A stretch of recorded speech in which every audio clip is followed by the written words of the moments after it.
Thank you, fam. This is an athletic stretch with a little bit of a hip and leg focus. Just about 10 minutes. This is excellent to use this time of year since a lot of people are out walking, hiking, running, because it's gorgeous out. But very important to make sure that your hips and your hip flexors and your hamstrings and glutes are in check. All right, so let's start off, guys, with a nice wide goddess squat. We're going to come down nice and low, and we're going to alternate bringing that knee in, getting that internal and then external rotation, and let's come to the other side. Drop it, and then open it up. I want you to feel like your hips are a hinge, and then you're pressing it back open. Dropping it down, feeling that stretch inward, and then pressing it outward. So going at your pace. There's no fancy flow here today. This is going at your pace. Get that little squat in there just to bring some heat to the muscle.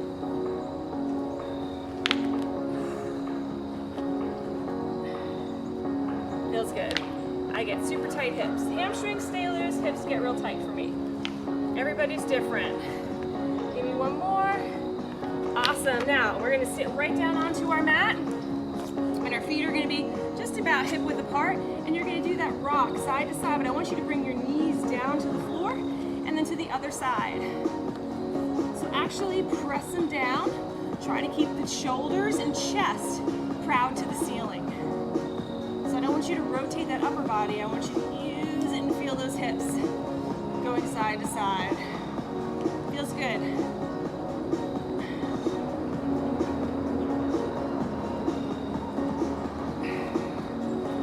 A lot of tightness in the hips. I don't care who you are. So think about it, whether you're sitting down because you're working from home or you're running a marathon every day. Your hips are tight. You gotta stretch them. Side to side.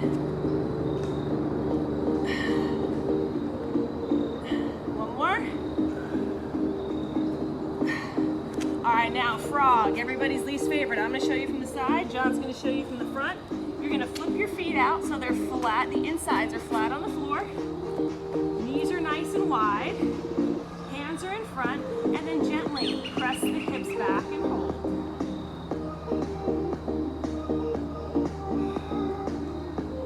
Tiny, tiny movement on this one. And if you ever get a little stressed out, you can bring your body forward a little bit and then exhale and then just bring it back. After you've warmed up a little bit before doing leg day, so you can get low in those squats. But this is one that doesn't feel so great, so we usually cut it out. But we should keep it in. Remember, we always love to do what we're good at. Try focusing on the things that you need work. Then you'll find your power. Woo, sit back. Good stuff. Remember, keep breathing. All these for about 50 seconds, one more, and then slowly bring the heels under, bring the legs back together, just sit it back for a second because they are, woo. And we're going to come up. Now John and I have a chair here. You don't necessarily need one, but we're going to do a standing downward facing dog. So I'm going to bring my hands on the back of the chair. It can be a countertop, the back of a sofa, whatever. But bring those hands up there. I want you to have your hips right over your ankles. And I want you to lean back, dropping those armpits down. And the cool part about this is I want you to bend the knees a little bit and then straighten them. Good. Really trying to tuck that tailbone under a little bit. This is an excellent way to practice that downward facing dog, because I always take for granted that everyone can get in that down dog position. Like I said, I have flexible hamstrings. Like John does not. Nope. Sometimes when I'm doing stuff, you can do a little bend and then straighten and hold and get a little deeper in there. Feel that stretch in that lower back and those glutes and the hamstrings. And you can keep that bend in the knee if you need to. Good, couple more seconds. 3, 2, and now come out of this by slowly walking towards the chair, rising up. Excellent. Okay, I call this a prison hinge. So I want you to bring your hands right behind your head, fingertips right behind the ears. I'm gonna turn sideways. And we're gonna give that nice hinge, pressing the butt back, like you're closing that car door. And then I want you to squeeze and engage the hamstrings and glutes as you rise back up. And I want you to lift that chest and chin. And then exhale, press that booty back. Keep that back flat. I don't want no rounding in that back. And then come on up. These are kind of like those kettlebell pops that we do. But I like to do a lot of hamstring, glute tie-in exercises, if you haven't noticed. So we've done a lot of good mornings, a lot of kettlebell swings. So keeping these muscles connected with the mind and keeping them nice and flexible is super important.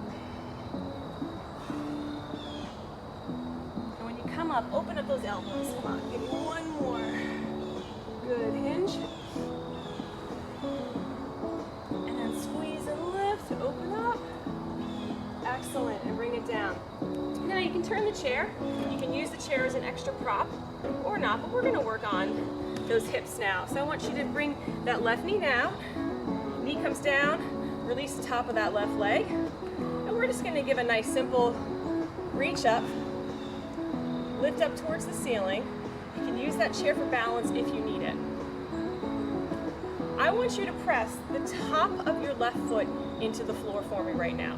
So press the top of it down, lift the hips under, and lift up. You should feel a lot going on there. Now we're halfway into this hold. If and only if your knee feels comfortable, it has enough cushion, I want you to take that right hand behind you.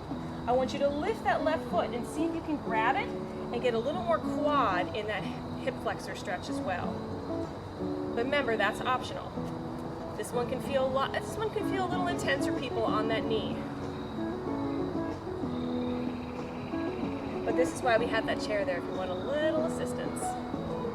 If you have a tie or a yoga strap, you can use that and bring that around the foot as well. Hold it there for 5 more seconds. 3, 2, and then slowly release the hand and the foot and let it come back down. Bring that right leg back. I'm going to switch my chair to the other side real quick. That's if you're even using it. And then I'm going to bring my left foot forward. And first to start, bring the arms up. Remember, the top of that foot is flat on the floor. Now press the top of that foot into the floor for me. Come on, open that up, light it up right here.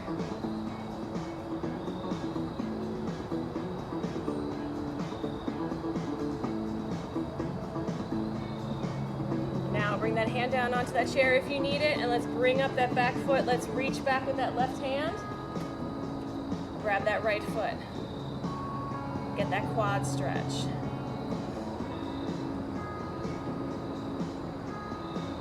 This one's a tough one. Like I said, if it bothers your knee, just stick to what variation works for you.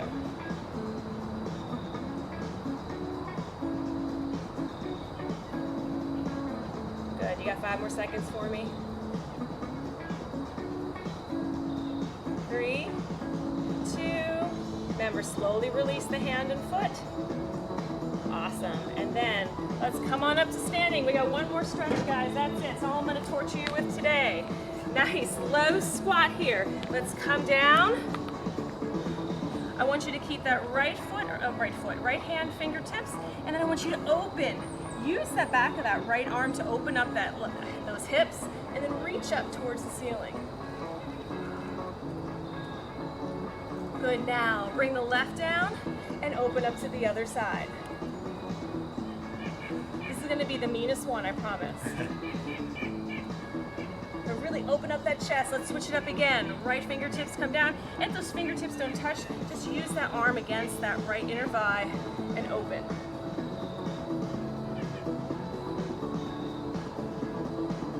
And then switch, other side.